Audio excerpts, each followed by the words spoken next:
How's it going YouTube? Nebula697 here, and today I'm going to be bringing you my tried and trusted build and guide for the Arcane Mender. Now, Breach has been out on early access for a number of weeks now, and my most played class, being a support main, is the Arcane Mender, and with access to the 3 classes available in this tree, I've had a look at the skills and I've come up with a build that works best in most scenarios, a build that I've dubbed the Enabler. Why is it called the Enabler? Because, well, if you want to face tank the boss and get healed up with great amounts of healing, you can do that. If you want to stand in all the AoE in the world, if you want to get knocked around by bosses and elites, you can do that. If you want to do crazy damage, and you want me to do some crazy damage to a particular target, we can do that as well. So let's get into the setup. These are the skills that I've got available. Very similar to the default Arcane Mender setup with just one change. I'll tell you the reasons for that. We've got the Guardian Sprite, the shield applied to one or more people, and then gives a healing buff as well for 6 seconds. I actually use the Guardian Sprite now applies to all for 3000 damage shielding, but the duration is only 3 seconds. That is a big change to the skill, but allows for some absorbing of incredible amounts of damage when fighting bosses and when people are singled out, or when people are stunned and CC'd and unable to escape the damage that they are about to take, including yourself. We've got haste, my favourite ability on the bar here. Absolutely love this. You can self-cast it in a pinch if you can't see anybody near you. You can cast it on people and get yourself a damage buff, a haste buff, which is attack speed, movement speed, cast speed, all that great stuff, and bonus healing to a target, ally and yourself for 8 seconds with a cooldown of 20 seconds. So on itself it's got a decent amount of uptime there for a 20-second cooldown. Brilliant skill. Transcendent Blast, transferring all of your healing and shielding into damage, again, is absolutely fantastic on the Arcane Mender. I've spent a lot of time swapping this out for the slow field, or temporal field, sorry, and I have just come to the conclusion that if you want to keep people alive, if you want to be able to heal people a lot, with a lot of healing numbers on relatively good cooldowns, and you want to be able to burst targets down as well, you can boost yourself with haste, and then you can burst a target down with 6 stacks. We'll do over 2000 damage depending on what other equipment you've got set up and the enemy that you're attacking. So that's a fantastic ability for getting rid of stuff that's targeting you. And for the ultimate then, we've got the Greater Heal with 2 charges. Instantly heals yourself or your target ally for 1500 health. Healing yourself is fantastic if you don't want to use potions and the rest of the team is quite healthy, or you're being targeted by a boss or an elite or such. Hold out and hit that heal. It's fairly immediate. It does say it's instantly, but there is some animation on this one, which obviously is shortened with haste, but just be aware you are going to be locked into an animation for a split second whilst casting this ability. I have tried Cease Continuum, which is fantastic, which is a great deal of fun, and also Elemental Quintessence Whiz does revive allies. The reason I don't use this over the ultimate heal is I simply feel that I haven't done my job correctly if an ally does go down. If I'm not paying attention, or if I've simply used all of my cooldowns and I've told people that there's nothing I can do at this time, somebody goes down, that's fair play, but I otherwise have not done my job properly, so I try to avoid that at all costs, and generally just a coordinated revive of someone, if it is only one person that's down, and get them up very, very quickly indeed. So I personally go for the Greater Heal, because I just think it's a bit more reliable, and it seems to be used far more throughout a game than just holding on to the other ults just to use in a pinch or to res somebody. And finally we've got the Mending Wave here. Now this is another great ability, AoE heal yourself and targets allies in a line. Decent amount of healing for a short cooldown, but using the Mending Wave healing boost we increase the healing received by 50% at a cost of a 50% charge cooldown. So not sure of the exact numbers here, but I presume then that will go to 27 seconds, but you get an extra 50% healing on that number, which will then be multiplied by any bonus gems you've got there. So they're the skills there. We've got a couple of gems here just to boost the power of some of the heals here. So bonus AoE healing per team level, normally be getting to 4, 5 or 6 by the end of the match on the team level, unless you're getting smashed, I suppose. So that's a nice bit of healing for the right click your signature. You've got a 5% bonus healing, which will affect both of the healing spells, but specifically for the ultimate to get a little bit extra there. Now, we've gone for haste and damage. One of the things about this build is that you can contribute to getting down targets, you can contribute to damage, you can kill very small AoE targets very easily, you can kill larger targets with a bit of help, but you can certainly fire your abilities and your auto attacks an awful lot quicker with haste.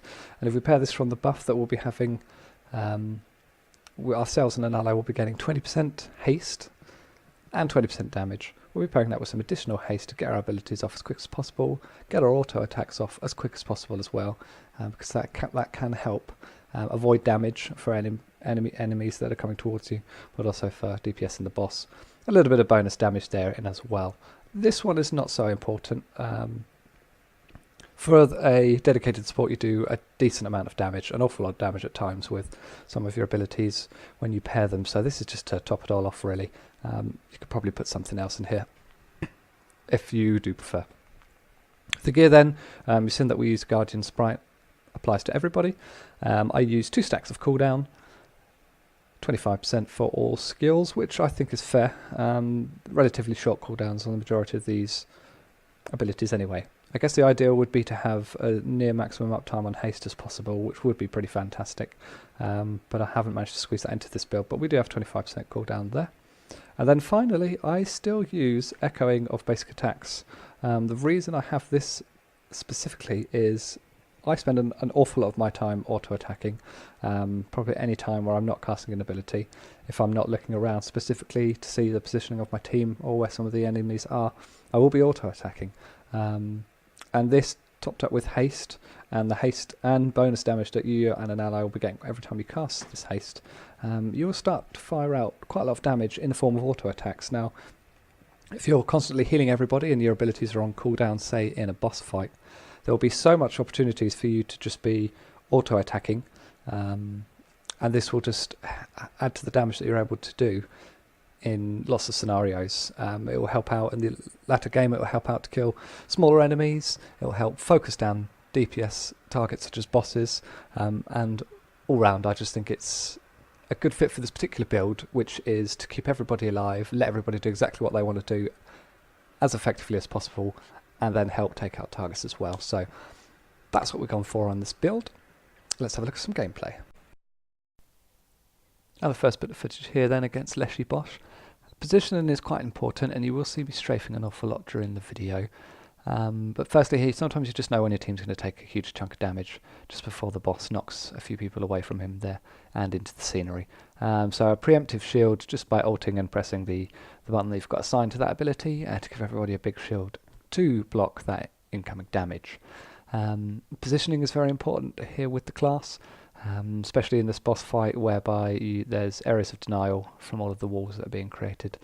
So what you really need to do is make sure that you've got good visibility of the people on your team, and that you can activate your abilities with or without having to look at them, such as your buffs and shields and such.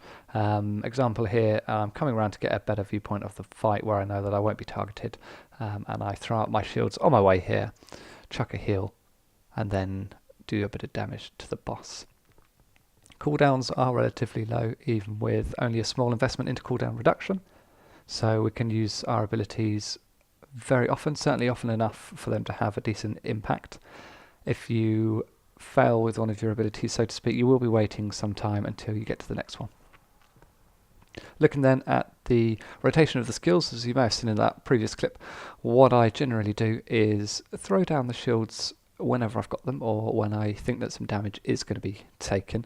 If an elite is beaten down on one of our guys, or if somebody's got boss aggro and a large amount of damage is coming, I like to use my signature ability when there's full stacks, even if it's only going to heal a small amount, just to make use of one of the charges, put it again on cooldown, and to add to the transcendent stacks that you've got there. And if you see, what I do in some of these clips is I'll always find a target to buff first with the haste buff before I unleash my damage as single targets there to get the target down.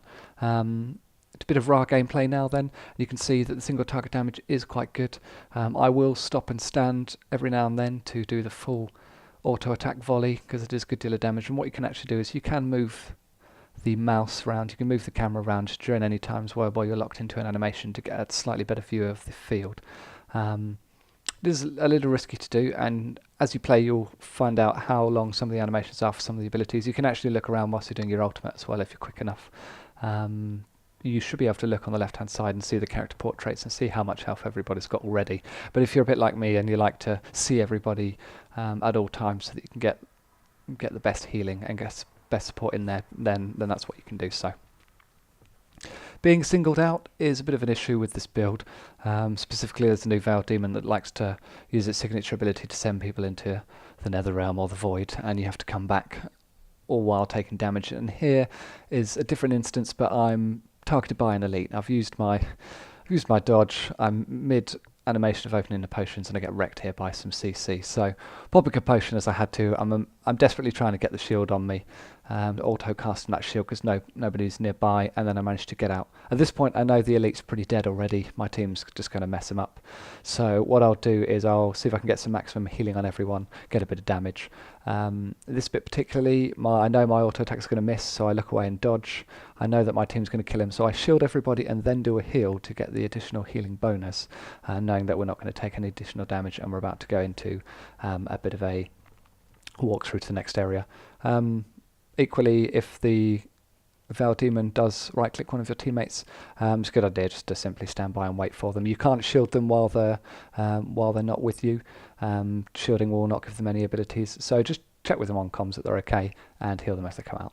And of course, everybody's favourite thing to do is to shield the damage from this Oni boss. And there we have it then. That's my Arcane Mender building guide for Breach. If anyone's got any questions or queries or would like to add anything to this guide of their own opinions, that'd be great. Please pop it in the comment section down below. I'll be continuing with further themed builds and guides for Breach characters and classes in the videos to come. I'd like to thank you very much for watching. I'm Nebula697.